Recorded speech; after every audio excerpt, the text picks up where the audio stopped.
Hi, hello, welcome or welcome back. As always, glad to have you either way. It is time to talk about another book in a more dedicated fashion. So today I am talking about Somebody's Daughter by Ashley C. Ford, which is surely no surprise as it's on the title and the thumbnail, but there you go.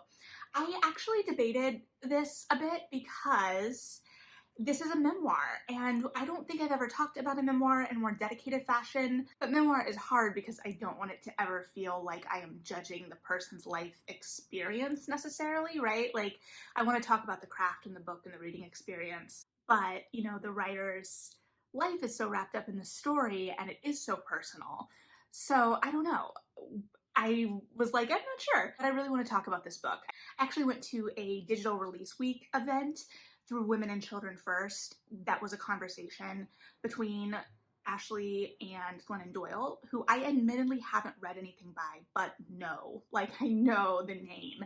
And there was just something so beautiful in seeing how excited Glennon Doyle was to talk to Ashley, to support this work, how enthusiastic she was about this work, and genuinely a fan of it and in awe of some of the writing, which well deservedly. But I just love seeing writers fawn over other writers' work and seeing the way a bunch of authors have collected around this memoir and really supported it and been very vocal in their praise of it.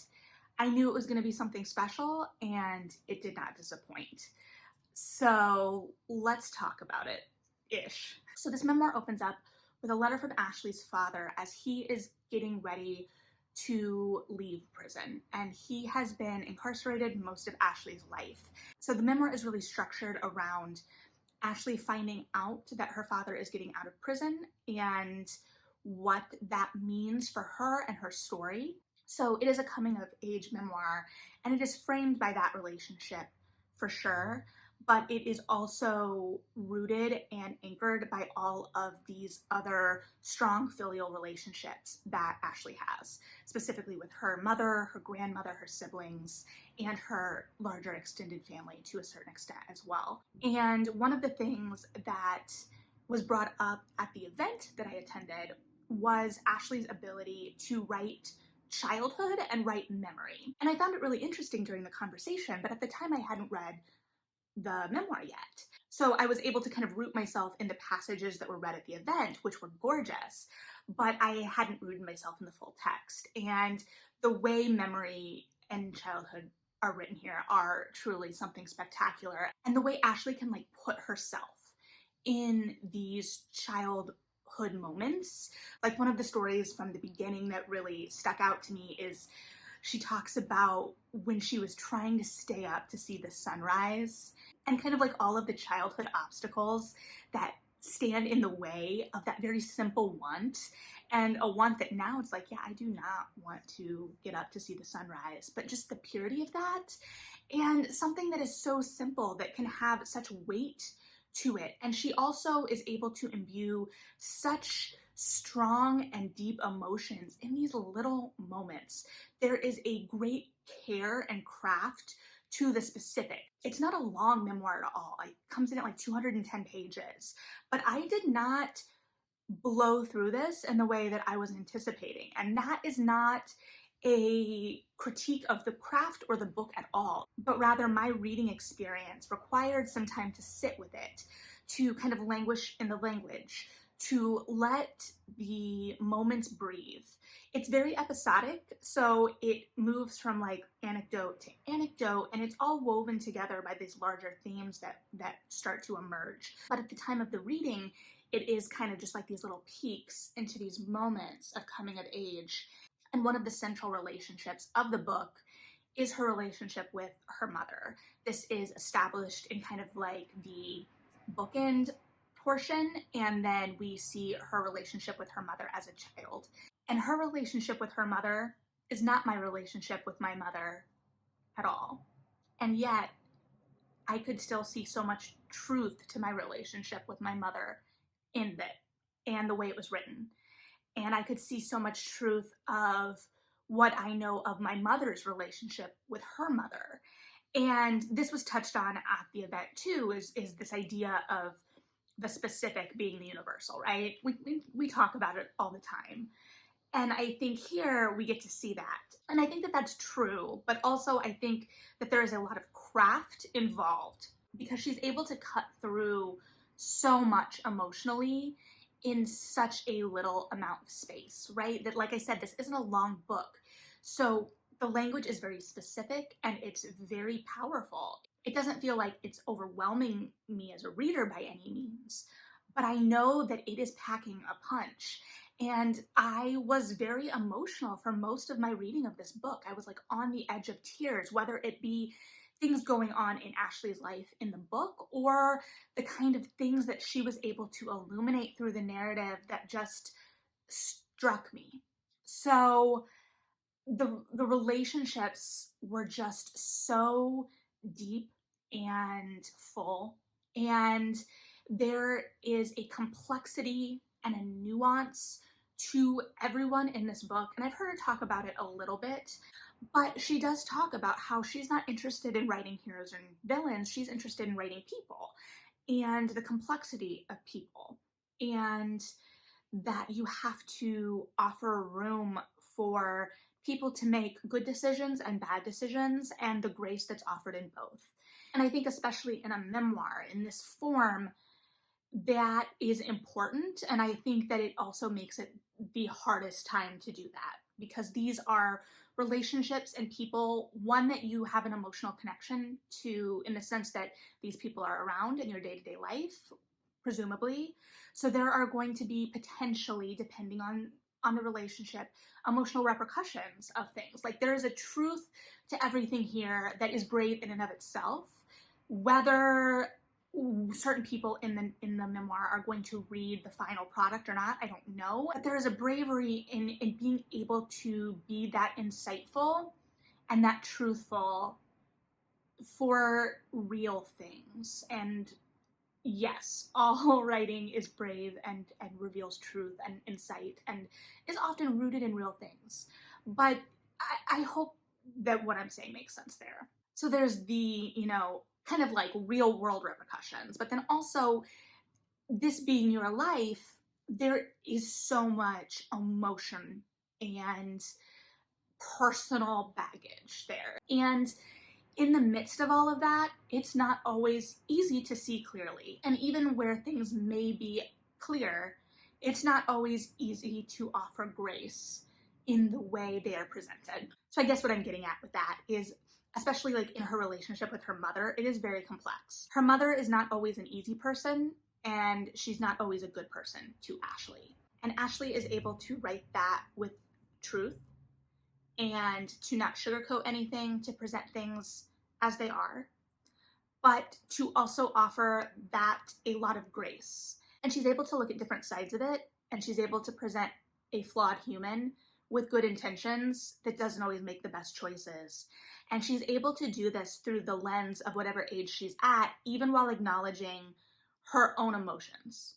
So she is not completely tied to the emotion, but she doesn't ignore the emotion either. And there's just so much skill, so much maturity I don't know that I would have. The skill I definitely don't have, but there is a lot there. And I was just blown away by the writing. And the narrative is anchored by some traumatic events, and she has to navigate those events and their impact on her life from like a personal level in terms of like things that have happened directly to her and things she finds out about her family, specifically her father, that relate to those traumas and those events and how to reconcile those things.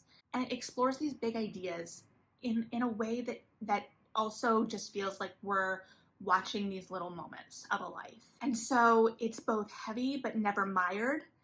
I don't know how to explain it. It's just really, really lovely that Ashley allows the duality to exist. And she doesn't go searching for easy answers in her writing. From a human level, I wish that there had been easy answers for a lot of what she had to go through. But she is able to explore the complexity of humans in a way that is just very insightful and powerful, and her prose is insightful and powerful.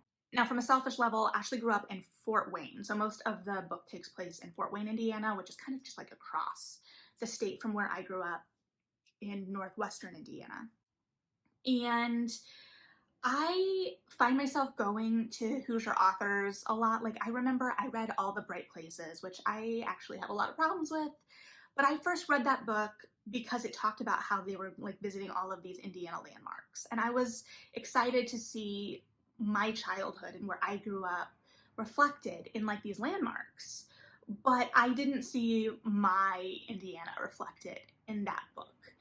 And that's fine. But she was just across the state from me.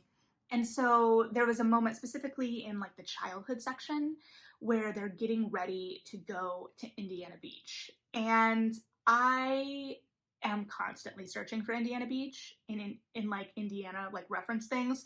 I'm still mad that the movie The Prom, didn't have an Indiana Beach joke in it. Okay, bear with me, tangent. But there's that joke in The Prom that's really bad. It's like, what even is in Indiana or whatever. And they're like, nothing, or whatever the throwaway joke is. It doesn't land. I didn't think it was a successful joke. But if you're already gonna have a joke that doesn't land, I say throw one out for the Hoosiers, throw out an inside joke. Ryan Murphy would have known the Indiana Beach jingle, so don't even. But there's more than corn in Indiana. I'm not gonna sing it. There's a crow. There is a caw at the end involved, but like this is a very visceral thing. And there is kind of like, this is part of like the Northern Indiana, Southern Indiana thing. I have friends that grew up in Southern Indiana. They have Santa Claus land down there. They apparently did not know the Indiana Beach jingle, but for like parts of Northern Indiana specifically, you could not escape that on the radio. It's just, a small little theme park with roller coasters called like the Hoosier Hurricane and the Cornball Express. But that was a visceral part of my childhood. And the way she talked about it, just mentioning it, like that idea of having like this tense family scenario and you're trying to get to Indiana Beach, you're just trying to get there and trying to save the day, and like those tensions are high. And so that was just like kind of almost the Indiana Beach was kind of like almost a throwaway. Like the filial situation was much more pressing and urgent and immediate in the story, obviously. But it meant something to me that it was anchored by that Indiana Beach thing. Likewise, she talks a good deal about Ball State University in this book. So I guess, yeah, I went to Ball State University. I grew up closer to Purdue, was never, like I said, gonna go to Purdue. That was always my thing. But Ball State usually kind of exists in the shadow of Purdue and IU. You would think growing up near Purdue that the Purdue-IU fight would be a little bit more one-sided, but you'd be wrong. Like that was still, like the most popular thing without any stakes to fight about growing up. And the way she writes about Ball State in little glimpses just make me so happy because it's honest about where she was in her life when she was at Ball State. But it also feels very true and lovely to Ball State. Like she describes the bell tower the first time she drove onto campus, and I got to see glimpses of places that felt like echoes. Like if you know the Avenue Q song, I Wish I Could Go Back to College, which existed when I was in college, and yet did I take enough pictures? No. Camera phones are much better today too, but I felt like I had some pictures in this. Like I got to walk into the village, and she doesn't name Greeks, but I know it's Greeks. And I got to go to the atrium. And then toward the end of her time, we got to go to a bar downtown called Savage's. And I got to remember first trying apricot ale, which I did not enjoy. And there was just a lot of truth that I found in those passages, both from having been there and the way she talked about it. And she's very specific about the places and mentions specific things, and the fact that she mentions Ball State. And it's not over the top in the way that it's going to, I think, keep anyone that doesn't know the university at a distance by any means. But it meant a lot to me who went there to hear it talked about in a way that I am used to hearing places like Purdue and IU talked about. And it was nostalgic, I'm not gonna lie. And especially because some of this took place around the time I would have been on campus. And I do know that I think she started writing this and exploring this. I mean, the book does say it while she was at Ball State. And there's something really humbling and really joyous in knowing that a work like this started there. And I don't know, I found this to be really lovely. It's not necessarily an easy book, but it's not hard in its language. It's hard in that Ashley is just really dang smart and she's really good with words, and she's gonna say something that's gonna make you go, oh, and she's gonna describe something else that's just gonna take you right back to childhood, and you're gonna remember going to pick out movies at Blockbuster, or you're just gonna have these moments that just feel so true, and yet she's able to like dig into such nuanced human relationships, both with family and friends, and most importantly, yourself. So I really loved this. If you read this, I'd love to hear your thoughts. If you are a fan of memoirs and haven't picked it up, I would really encourage you to. If you're a fan just of coming of age stories or great sentences, I would encourage the same. But yeah, that's what it is for today. Thanks for hanging out. Appreciate it as always. Think about subscribing, maybe. I don't know. You know your business much better than I do. But again, it's appreciated. Have a great one. Read something good. And yeah, bye.